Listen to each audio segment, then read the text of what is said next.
Hello, and welcome to A Path Forward, a podcast that discusses the substance use crisis and the work being conducted in Otero, Crowley, Bent, and Conejos counties. Our goal is to help find solutions to the crisis, with a special emphasis on the response activities happening in southern rural Colorado counties. My name is Terry Schreiber, and I am your host.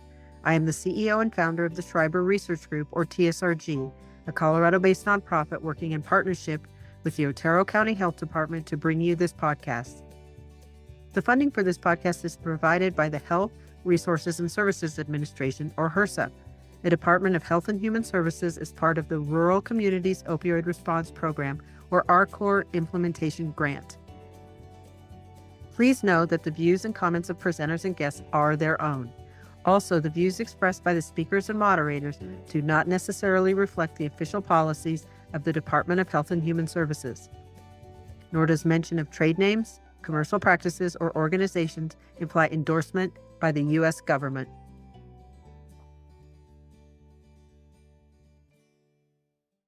In today's podcast, we are pleased to have Dr. Heidi McNeely and Dr. Steve Wright talking with us about the history of substance use stigma and society's role in shaping perceptions about people who use drugs. After conducting studies in multiple states and across the country, the TSRG team wanted to understand how local community stakeholders were responding to the substance use crisis on the ground. We are now actively working on a 3-year Health Resources and Services Administration. For today's podcast, we will include a history of substance use, provide some definitions and context around stigma, and discuss society's role in shaping perceptions about people who use drugs. So, Dr. Wright, I'd like to start with you.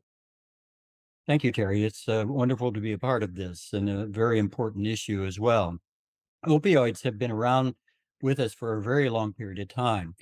Probably the very first mention of it, at least historically, as far as we can tell, were the Sumerians who lived about 3400 BCE in an area now known as Iraq.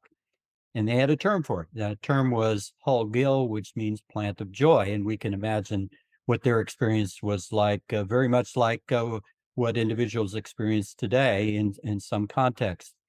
The term opium or opioid is derived from the Greek word, which is opus, that means juice.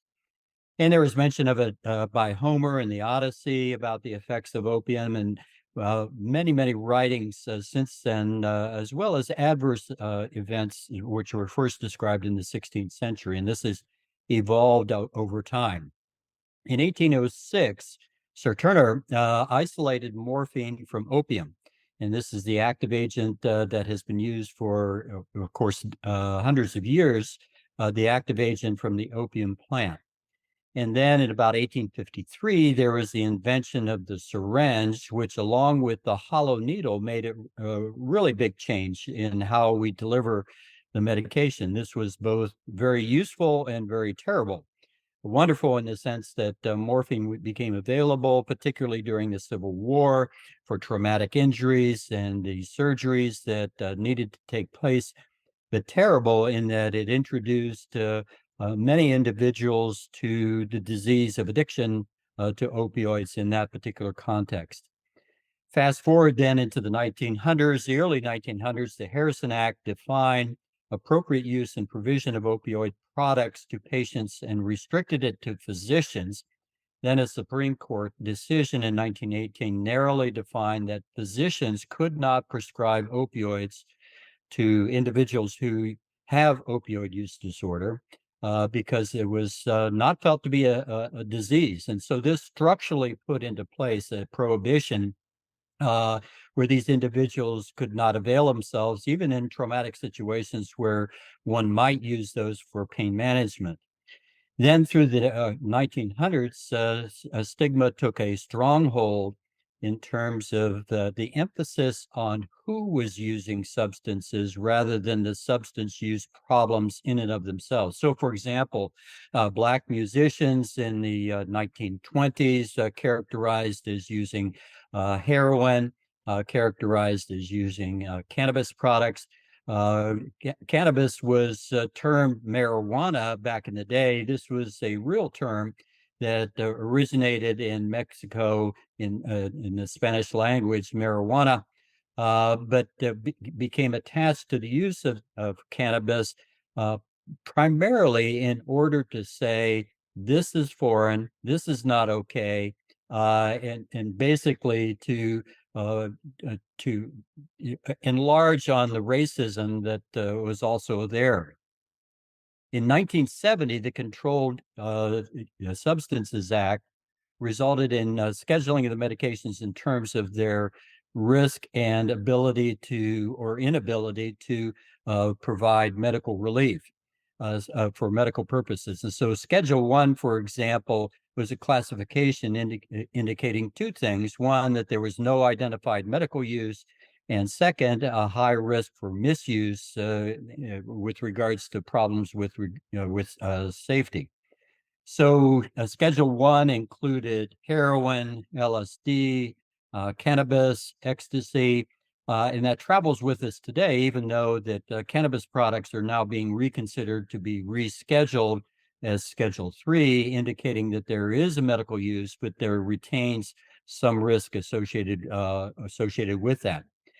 So in and around the same time, in the 1970s, of course, the Vietnam War. And in that, the servicemen over in Vietnam, 45% of all of these soldiers either had used opium or heroin at some point along the way. And that, of course, scared all of us in the United States. What's going to happen when they come back? Is there going to be an enormous problem and that sort of thing?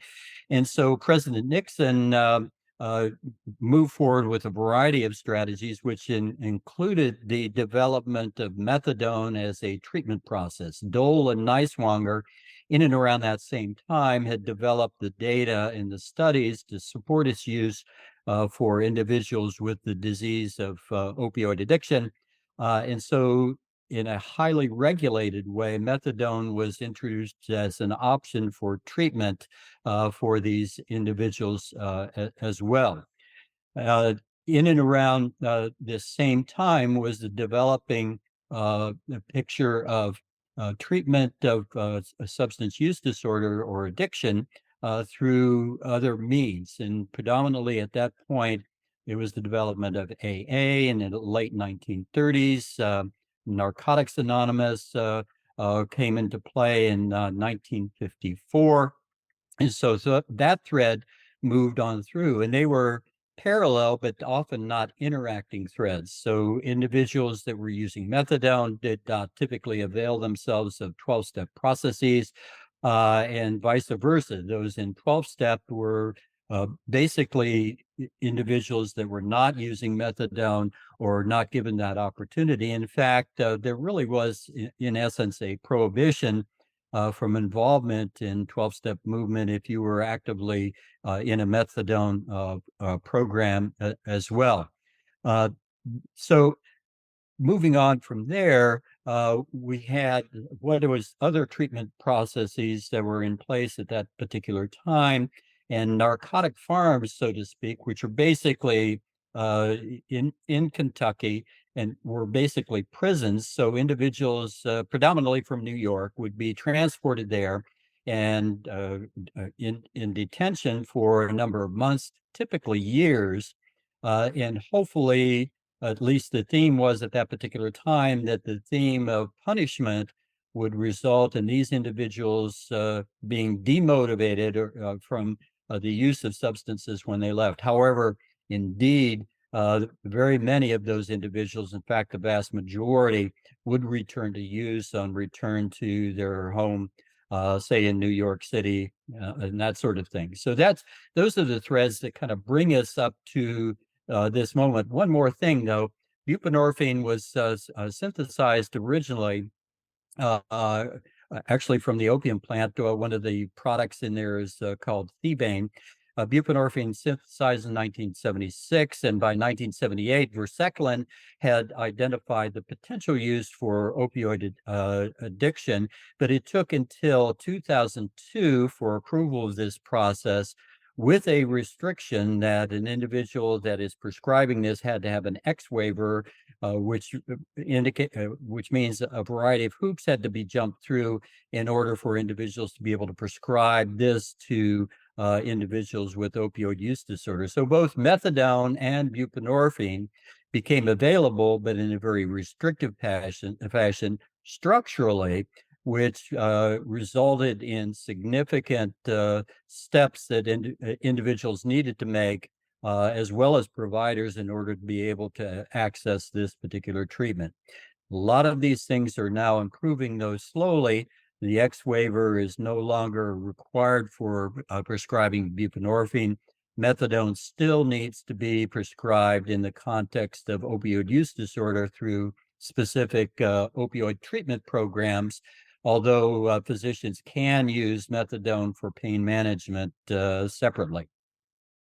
So thank you for sharing all of that. What it sounds like to me is that inherent in the entire system, even though these medications are available for the treatment of opioid use disorder, there's still this inherent stigma if you use them, whether you're involved in a Narcotics Anonymous program or you're receiving the medications from a medical provider.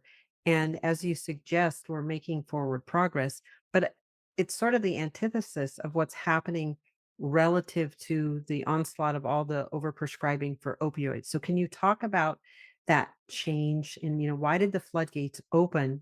When did that happen? And how would you characterize it today where we're at? Excellent question. So the floodgates opened when there was the development of opioid products through the pharmaceutical industry, particularly in the 1990s, particularly with Purdue Pharmaceutical and the introduction of OxyContin. And there was an emphasis on the really terrible literature that preceded all of this that seemed to indicate that if you were to prescribe an opioid for pain management, that the chances for addiction were minuscule. And indeed, that wasn't the case. Now, went through that particular experience and got to hear some of that as well, coming out of coming out of my training with regards to addiction. I didn't believe that, but it is true that individuals with pain management and using opioids appropriately could do so without walking into the terrible nightmare of addiction. We think that probably 8 to 12% of individuals who are introduced to opioids through pain management processes will become addicted to that. And so the key element there is to screen appropriately and identify as one goes along if the development of the disease actually takes place. But in the 90s, the floodgates were open with regards to prescribing by medical providers because there was a de-emphasis on addiction and an emphasis on the benefits with regards to pain. It's true it can be beneficial for pain, but one can't ignore the disease of addiction as a potential outcome for use. So when we started doing our work together around 2017, 2018, one of the biggest issues really was around the overprescription. And we saw this migration from the prescribed opioids to heroin and now fentanyl.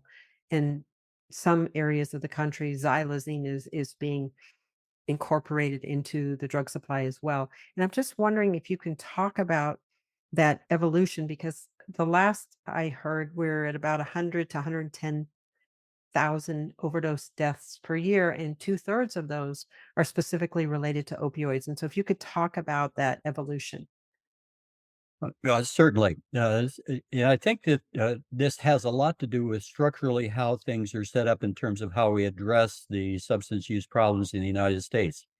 So yeah, something like 107,000 individuals, opioid-related deaths. Now, currently, the large majority of those related to fentanyl. The concept has been that supply reduction is the way to go. And back in the day, it was about burning the coca fields, interdicting at the border, and so forth. This comes back to the definition of the disease of addiction, which is compulsion, loss of control, continued use in spite of adverse consequences. In individuals with the disease of addiction by golly, are going to find a way to find opioids one way or the other. And so when we did the supply side strategy of limiting opioid delivery to patients through their medical providers, that's like squeezing the balloon. And as a result of that, we saw the burst of activity of street use of heroin. And now it's fentanyl. And so the strategy of supply side, and certainly I'm not interested in, paying no attention to that whatsoever. But the emphasis rather should be more on the demand side. How do we how do we deal with issues like prevention and early treatment preferentially, and ultimate treatment for individuals that are deep in the disease of opioid use disorder. So this has structurally has contributed to the burst of use and overdose deaths that have occurred. And hopefully we will learn from this to shift a lot of our emphasis and our resources towards addressing the end user, preventing initiation of use through things that are evidence-based. Thank you. So, when you talk about the difference between a use disorder or a moral failing or the disease model versus the medical model, I think inherent in that is a lot of what we're trying to get at. So, I'm wondering if you could share with the audience, how do you differentiate between that evolution of perception in the medical community between the moral failing and the disease model, and how that's integrated into daily work and perceptions? Certainly. Yeah, so it's still muddled, and we still haven't sorted it all out. But basically, we live in a culture, and we all carry this with us. You and I, and all of us that are providing medical care, carry with us this sense, this almost ingrained sense that somewhere, somehow, it's a moral failing or a willful use of substances for hedonic purposes only. And that kind of that's a thread that continues through us, even those of us that are actively using what we consider to be evidence-based processes as well. The medical model really dates all the way back to Benjamin Rush, who identified and spoke in the late 1700s that alcoholism was actually a disease, and we're coming to understand that that is indeed the case. So how can that be? It seems like individuals are making choices, and we reflect that in the language that we use, a drug of choice. But indeed, individuals with the disease of addiction, they are no longer choosing. There's nobody in third grade that puts up their hand and says, "I want to be a drug addict." That just doesn't happen. But individuals find themselves caught up in this mess because their brain has basically been hijacked. And so it's sort of like being underwater, saying to yourself, "I'm not coming up for air. I'm not coming up for drugs." But in fact, the drive is so overwhelming that one does come up for drugs. And the key element is that these individuals show up in medical practices uh, because they are not able to assist themselves. And in a sense, the disease of addiction means that one must get assistance from others through help, and that's where we come in. But still, we all in this field kind of live with this thread. Somehow, if they just get it together, they will do better in that regard. But we have to remind ourselves that the difficulties these individuals have may have to do with the severity of the disease, and not because they're choosing to be involved in these substances, which is creating terrible havoc in their life. So often we talk about the brain being hijacked, and I'm wondering if you could describe, what is actually happening in the brain, to the brain chemistry, when you progress from just using a substance casually or socially to developing a full-on use disorder. Sure. Very good question. And we're still working our way through all of that. There are a wide range of neurochemical centers and pathways that are involved in this process. And the most evident and most obvious of which is the pleasure center, the release of dopamine when I use a substance. Very pleasurable, highly attractive, something that I want. And then there's the avoidance side of stopping as well. That has to do with the locus coeruleus, because that area of the brain has to do with the withdrawal effects when I stop substances. But perhaps more importantly is the prefrontal cortex, which is the executive function of the brain. That has been hijacked. Usually the executive function of the brain says no or no, not now, because that's going to create problems. That basically gets hijacked and disconnected from the pleasure center in such a way that one moves on to using these substances really compulsively. I've got to have this no matter what, get out of my way. And I'll find my way into using these substances at any in any way possible. And that means I'm going to lose friends, I'm going to lose family, I'm going to lose my job in that regard. It really changes the brain chemistry. And so what part of the challenge that we have is that a lot of us may have some experience with using substances recreationally, and most of those individuals use them recreational. Yeah, that was fun, and I stopped. We transpose that individual experience to the experience of others and say, how can you not stop? I was easily able to do that. And that provides a basis for some of the stigma that takes place with regards to the individuals that are really caught up in the disease of addiction, compared to simple substance use, which might be pleasurable, but something that a lot of individuals can step away from and attend to the important parts of their lives that one needs to attend to. And I just want to sort of follow up with a further point. Is it true that transition from being able to use it socially, recreationally, to having a use disorder may happen without pure visibility? Oh, sure. And indeed, it's not recognized by family, friends, or the affected individual, him or herself. That transition feels like I need this for my pain, or I need this for emotional relief. There's two kinds of craving out there, as the way I categorize it. One is reward craving; it's that pleasure response. The other is relief craving, which means I've just got to have this because it's so unbearable otherwise. And so that relief craving can occur and not be recognizable by the individuals that are involved, including us medical providers, a lot of times, because it feels like, oh, you're just doing this to solve a medical problem like anxiety or depression, or pain or something like that, when in fact it's reflective of the experience of addiction. And that's where we need to come in and appropriately sort through an individual's presentation to see if indeed they are affected by the disease of addiction, or can more easily step away because their substance use is really not representative of active addiction. Thank you. I'd like to move the discussion to an overview of stigma. So, to begin, Dr. McNeely, could you describe the different types of stigma? Yeah, thank you so much, Terry.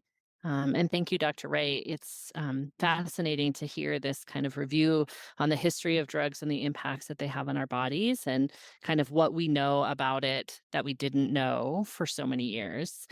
I'll do my best to try to impart some additional knowledge here without getting too far into the weeds. Stigma is a really complex phenomenon and it's impacted by so many things. It's impacted by our own experiences. It's impacted by things we hear and see from others. It's impacted by the media. It's impacted by our way of life. And it's also impacted by things that we fear and things that we lack knowledge around. So, one thing I want to share is that there's several different forms of stigma, and I want to try to paint the picture of some of those. So we can see stigma in overt ways, which are ways that are often easier for us to measure and definitely, in ways that we can observe, such as people's actions, such as the words that people use, things like that. But much of stigma is actually covert or embedded in who we are, embedded in our thoughts and our beliefs. And it's not something that we can necessarily observe or that we feel like we can measure. So that's the piece that's hard to understand. It's the implications of what stigma does to a person, how it impacts us as a society, and how we approach substance use and drugs themselves. To set the stage, I'll refer to stigma. It's really this mark of shame. It's the discrediting or the disgrace that's associated usually with an individual trait, something about a person. And in this context, of course, we're talking about substance use or addiction being that trait where stigma is associated. There's multiple different kinds of stigma, as I said, and I'll talk a little bit about those. This is how they've been broken down. This is how sometimes in research we try to study them and try to understand them. And in this case, I think one of the most impactful forms of stigma is self stigma.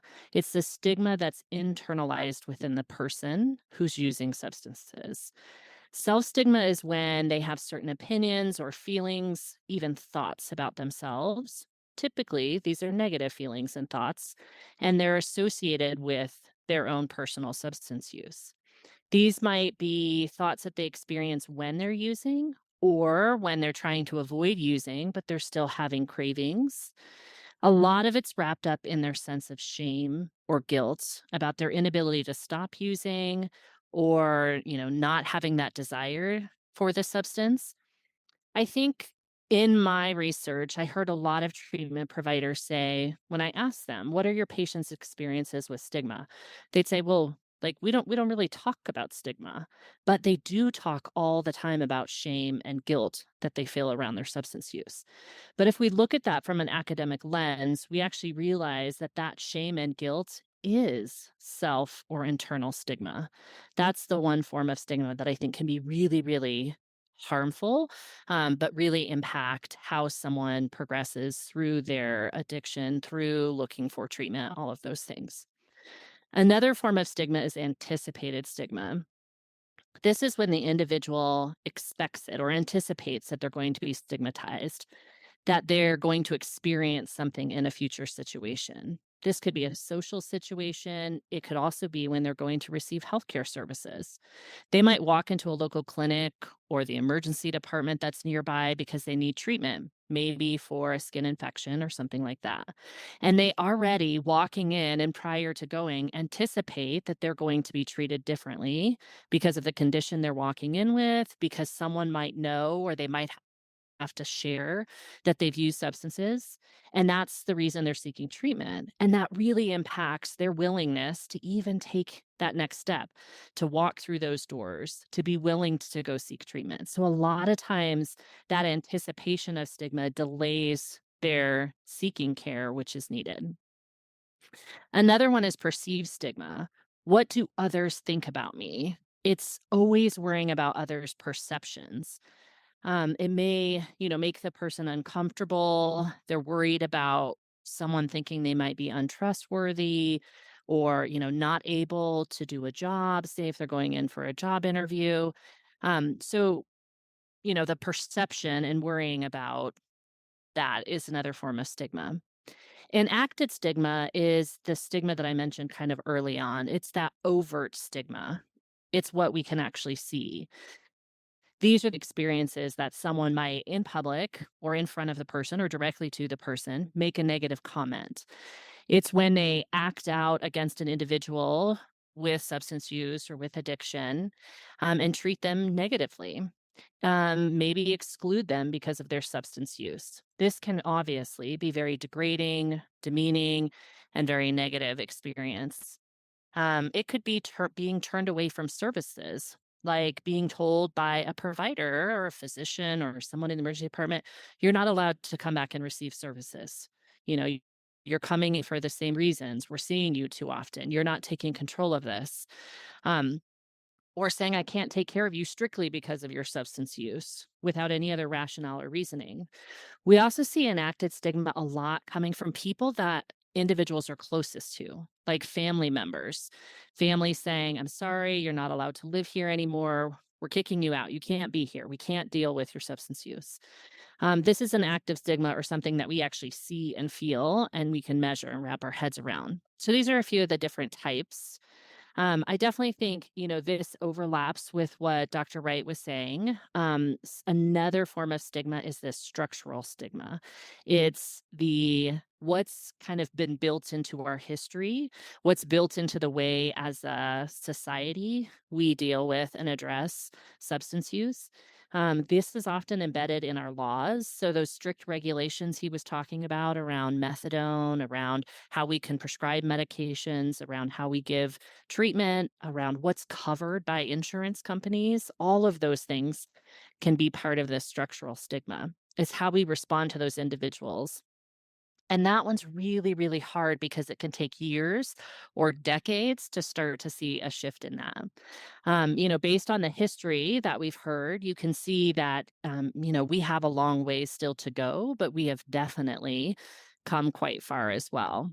So there's a lot of work as individuals who are either working in this field or within our communities that we can start to work on either within how us ourselves view stigma, but also how we, embrace individuals with substance use to allow them to get access to care. It's in the language we use, all of that. Thank you, Heidi. Steve, did you have a comment? Yeah, I want to kind of enlarge on that, Dr. McNeely. That is a wonderful summary of all of this, and I think it's really important to emphasize that stigma isn't simply what other people are doing. Yeah, actually, in fact, it may be a softer term than sometimes deserved because active discrimination is a lot of times what we actually see. I'll never forget the neurologist who was commenting on my trying to put the treatment center on the regular medical floor of the hospital. He indicated, no, it belongs in the basement. And indeed, for a lot of medical providers, it's the basements of our concerns altogether. Just look at the difference between diabetes training and addiction training, which is minuscule in those of us in primary care as we learn how to step into practice. But even in the treatment community, that that disproportionate stigma occurs out there. Just think of the words, come back when you're ready, after you've done a little more research into use of your substances. Come back when you're ready, when indeed we need to continuously engage with these individuals. So stigma is a part of us, and the point is, even though it's implicit, we need to be actively looking at and how in what ways we actually impart stigma to the work that we do in our everyday lives as medical providers. Mhm. Thank you. Oh, go ahead, Heidi. No, I was just going to say that those are all, really great points. My dissertation work was around nurses and physicians with substance use disorder. And, Dr. Wright alluded to how we practice, even within healthcare, and how much that's embedded within the way we think about treating individuals, the way we think about those interactions, and just even how we respond, that sometimes it's not so obvious. And I heard a lot of that from nurses and physicians who had substance use disorder themselves talk about the impacts when they work in a community where the entire community is responding to individuals in a very stigmatizing way. And it's not recognized. And that's where we really have to be able to bring that to light and start to address it and start to talk about it, and learn better ways that we can approach individuals with compassion. It's so interesting to talk about this. And I'm just going to share an anecdote for something that happened this week on one of the projects I'm working on. We are in the process of hiring peer recovery specialists in the Southeast region for Otero, Crowley, and Bent counties. And a number of the people who may be interested in those positions may have a history with the criminal justice system. while they were in their disease and, full on active addiction, they may have committed crimes. And if they're in recovery, the question then becomes, how long have they been outside of the criminal justice system? How secure are they in their recovery path or recovery journey? And what do we do about it? And the experience I had this week was with a potential candidate who had a criminal history and didn't know how far back the criminal investigation, the background check would go into her history and, which crimes were going to show up and so forth. And it almost negated all the hard work that she was doing. But in fact, the hiring agency, the Otero County Health Department, was very open-minded and said, this person has lived experience that can actually help our community, can help the people that are wanting to pursue a path of recovery or contemplating a path of recovery. And I thought it was so inspiring and progressive in a way to think about a government agency that would be embracing, and the stigma that was inherent in this individual. It was the self stigma.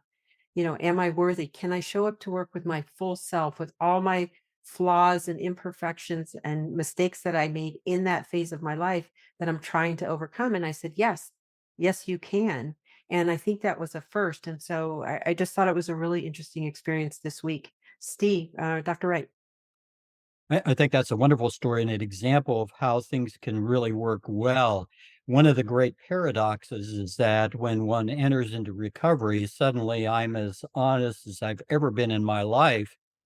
And everybody else now recognizing that I had this experience and with addiction feels that I become untrustworthy. I was trustworthy more when I was using substances and hiding it than I am now in early recovery. So it's a paradox that is really a challenge, and there is something to be said for those early days. Yeah, I might be slipping early on, but a challenge and part of that stigma, which is a gray fuzzy area, because there is some reality that return to use can occur early on in a recovery process. I agree. Now, so Dr. McNeely, can you talk to us a little bit about how all of this impacts a person who may want to pursue that path of recovery or is resistant, and explain why that might be? Yeah, just as in a story you just shared that happened recently, right, where individuals are questioning their, their ability and their worthiness because of that feeling of stigma. It really can become a dangerous and tragic cycle for individuals, especially when they don't feel like they have a good support system. They definitely start to question and wonder, what's my worth? Why am I doing this? Am I going to get stigmatized, or am I going to get acknowledged for the skills that I have? Worrying about no one treating them the same, especially if they've already experienced that kind of negative stigma or treatment, when they've tried to walk in and get, sign themselves into a treatment and recovery program. So unfortunately, what we know is about only 1 in 10 or 1 in 11 people who need treatment for substance use disorder actually receive those services. So knowing that information, we can see how far we still have to go to actually get to a place where people feel comfortable when they are ready to seek it out and they're willing to take that step, which can be really hard of saying, I need treatment, but not just that I need it, is that I'm ready to walk through that door despite whatever consequences and negative reactions may come my way. I also think it can really impact their relationships. A lot of it has to do with not understanding the disease. And as Dr. Wright, we don't really understand it within that medical model as a general society yet. We still have opportunities there. We haven't taught most people, to view it through that lens and to understand that lack of control because of what's changing and what's happening within a person's brain and body. It drastically impacts relationships, family relationships, relationships with spouses and friends, coworkers, all of that. They're expecting something from a person, but don't understand the implications of what is happening internally and why they're continuing to struggle. We also set unrealistic expectations for someone who's struggling with this chronic disease of substance use, right? We expect that at some point point, if they lose their job or if their family, abandons them or walks away from them, that's going to be the trigger that causes them to seek care. But we're constantly let down or disappointed, and that can sever relationships because we're putting so much weight on the ability to have choice versus using all the other tools that we have available to us through treatment, and through evidence-based practice, medicines, and other types of things to be able to support the person. So, Thank you. So, we're talking a lot about the importance of how stigma can impact someone's ability to successfully pursue a path of recovery. So, if you could, I'd like to talk about the value of lived experience and how peer recovery support specialists can become instrumental in removing that stigma. So, we've sort of elevated the role. In the state of Colorado, we know there's an absolute need to have more peer recovery support specialists. But really, we're trying to elevate the lived experience because there's a shortage of workforce, people that can address substance use disorder, and there's a value in these people and their contribution. If you could expand on that a little bit, that'd be terrific. yeah, yeah, I think it's really important the value of a story, something real life and tangible, not just what we see in the media, not what we see, um, that might always be negative or might help reinforce those stigmas that we have, but a true story about somebody's life. So having peer support specialists, individuals who have walked through treatment and recovery and being able to talk about those experiences and bring them to light can really impact how others perceive substance use. I work, as I mentioned, predominantly with healthcare workers.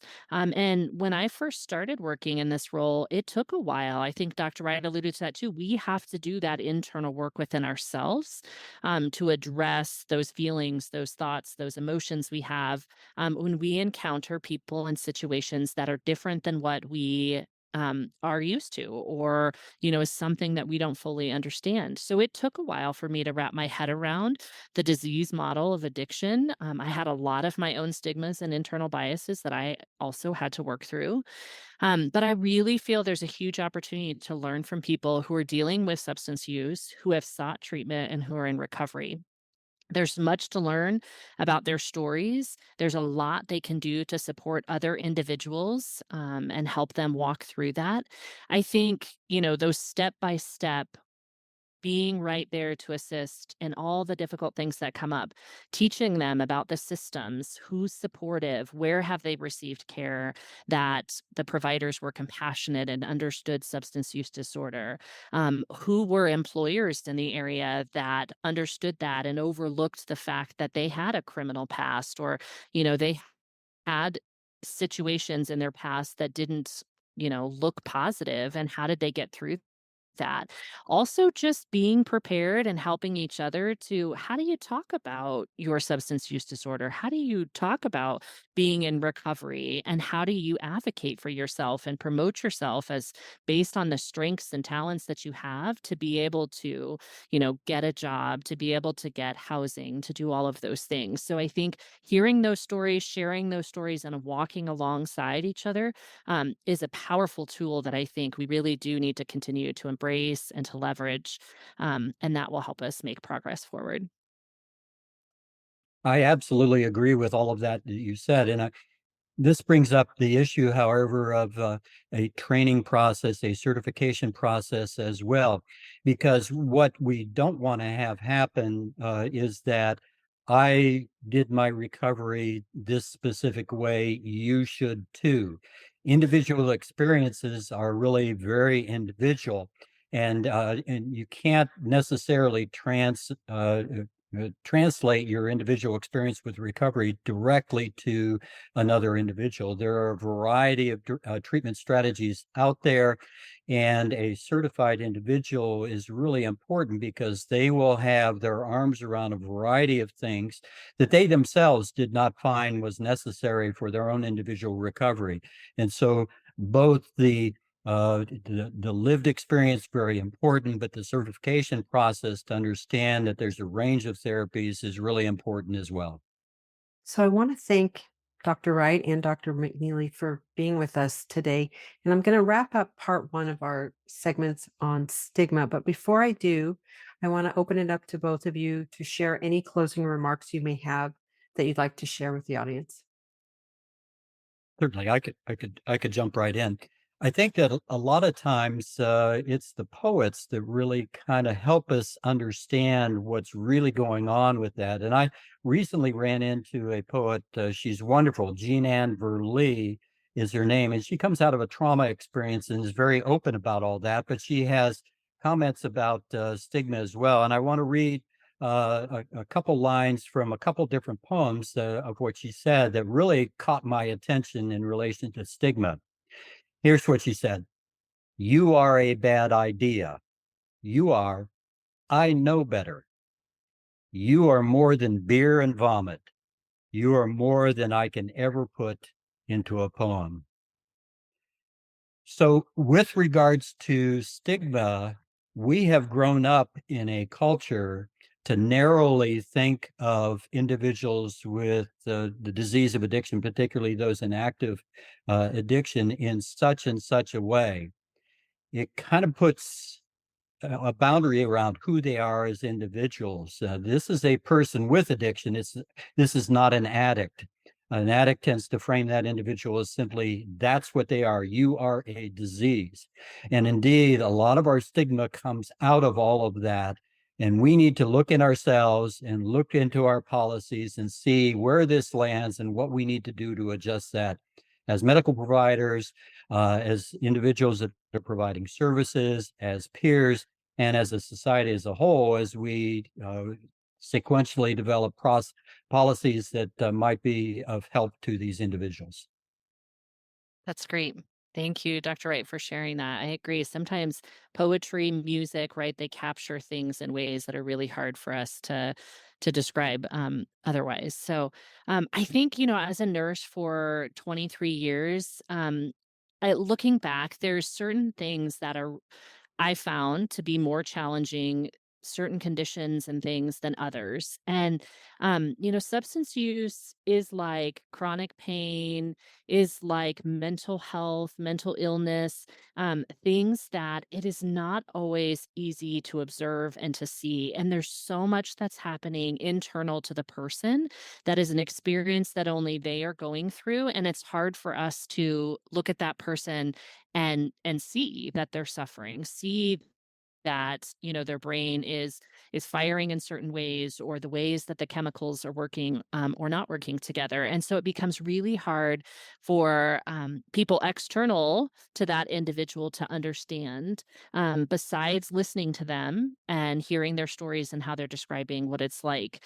Um, so again, stories are really helpful. Continuing to use evidence for medications and treatment for opioid use disorder is really important.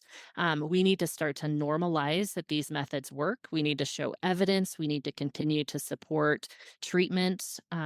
So when I think back, I look back to early in my career, and when I was younger, the HIV and AIDS epidemic and the increase in cases that we saw in some of our communities across the United States.